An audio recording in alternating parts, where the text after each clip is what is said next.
মোদি অমিত শাহ বৈঠক শেষ হয়ে গেছে। ভাবী মন্ত্রীদের কাছে ইতিমধ্যেই ফোন যাওয়া শুরু হয়ে গেছে। এ বিষয়ে নিয়ে আমরা কথা বলবো আমাদের প্রতিনিধি বিজেন্দ্র সিংহের সঙ্গে। বিজেন্দ্র, কারা কারা মন্ত্রী হচ্ছেন, বাংলা থেকে কারা?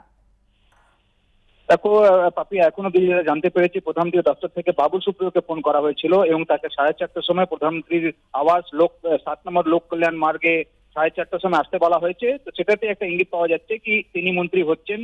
তিনি মোদী সরকার প্রথমেই মন্ত্রী ছিলেন, দ্বিতীয়বার যখন মোদী সরকার হচ্ছে সেটাতেও তিনি মন্ত্রী হচ্ছেন। তবে তার কি পদোন্নতি হচ্ছে সেটা শপথ গ্রহণ অনুষ্ঠানের পরে আমরা জানতে পারবো। তিনি প্রতিমন্ত্রী ছিলেন, ইন্ডিপেন্ডেন্ট চার্জ তিনি পাচ্ছেন কি পাচ্ছেন না সেটা জানা যাবে 7টার সময় যখন তিনি শপথ নেবেন। এবং আরো বাকি যারা যারা মন্ত্রী হবেন তাদেরকেও ফোন করা হচ্ছে প্রধানমন্ত্রীর দপ্তর থেকে। 1.5 ঘন্টা মিটিং হয়েছে প্রধানমন্ত্রী নরেন্দ্র মোদী এবং অমিত শাহর মধ্যে, এবং তারপর প্রধানমন্ত্রীর দপ্তর থেকে এক এক করে ফোন করা হচ্ছে।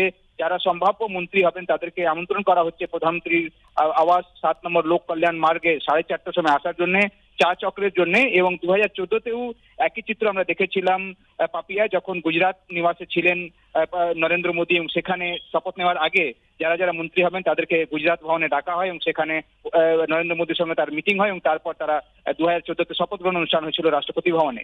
এবারও একই প্রক্রিয়া আমরা দেখছি। তার আগে অমিত শাহের সঙ্গে দীর্ঘ লম্বা একটা মিটিং হয়েছে প্রধানমন্ত্রী নরেন্দ্র মোদী। কাদের কাদেরকে মন্ত্রী করা হবে সেটা নিয়ে তারা আলোচনা করেছেন এবং চূড়ান্ত যে লিস্ট তৈরি হয়েছে সেই অনুযায়ী এখন প্রধানমন্ত্রীর দপ্তর থেকে ফোন করা হচ্ছে এক একজন সম্ভাব্য মন্ত্রীদেরকে এবং তাদেরকে বলা হচ্ছে 4:30টার সময় প্রধানমন্ত্রী বাসভবনে আসতে। এবং সেখান থেকে একটা ইঙ্গিত পাওয়া যাচ্ছে যে তারা মন্ত্রী হতে যাচ্ছেন এবং প্রধানমন্ত্রী তাদের সঙ্গে একটা আলোচনা করবেন, তাদের সঙ্গে চা চক্রে একটা বৈঠক করবেন এবং তারপর 7টার সময় তারা শপথ গ্রহণ অনুষ্ঠানে রাষ্ট্রপতি ভবনে উপস্থিত থাকবেন। এবং বাবুল সুপ্রিয় মন্ত্রী হচ্ছেন সেটা আমরা জানতে পেরেছি। তবে তার পদোন্নতি হচ্ছে কি হচ্ছে না সেটা জানা যাবে 7টার সময়। অন্যান্য মন্ত্রীদের মধ্যেও সদানন্দ গৌড়াকে ফোন করা হয়েছে, অর্জুন রাম মেঘওয়ালকে ফোন করা হয়েছে।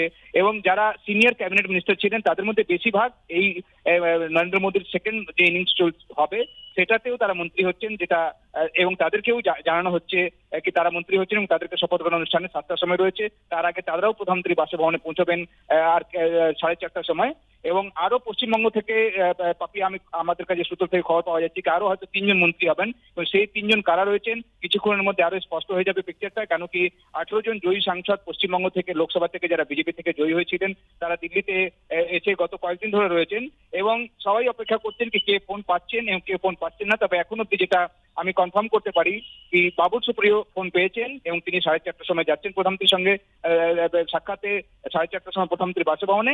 এবং তার পদোন্নতি হচ্ছে কি হচ্ছে না সেটা দেখতে হবে। তিনি প্রতিমন্ত্রী ছিলেন মোদী সরকারে, এখন দ্বিতীয় ইনিংস যখন প্রধানমন্ত্রী চালু করছেন সেক্ষেত্রে ক্যাবিনেট মিনিস্টার কে হচ্ছে পশ্চিমবঙ্গ থেকে বা এমওএস এর ইন্ডিপেন্ডেন্ট চার্জ কে পাচ্ছে এবং প্রতিমন্ত্রী কারা হচ্ছেন সেটা দেখতে হবে। তবে বিজেপি সূত্র থেকে আমরা জানতে পেরেছি পাপিয়া যে একটা ভারসাম্য তৈরি করার চেষ্টা করা হবে পশ্চিমবঙ্গের ক্ষেত্রে, বিশেষ করে যারা নর্থ বেঙ্গল থেকে ভালো ফল করেছে বিজেপি সেখান থেকে একজন মন্ত্রী হতে পারেন, জঙ্গলমহলে ভালো ভোট করেছে বিজেপি সেখান থেকে একজন মন্ত্রী হতে পারেন, মুচুয়াদের একটা বড় সেকশন ভোট দিয়েছে এবার বিজেপি, সেক্ষেত্রে শান্তনু ঠাকুরও মন্ত্রী হতে পারেন। এই নামগুলো আমরা আগে শুনেছিলাম, কিন্তু যারা দুজন মন্ত্রী ছিলেন গত সরকারের তাদের মধ্যে একজনের কাছে ফোন গেছে, তার নাম বাবুল সুপ্রিয় এবং তিনি 7টার সময় শপথ নেবেন।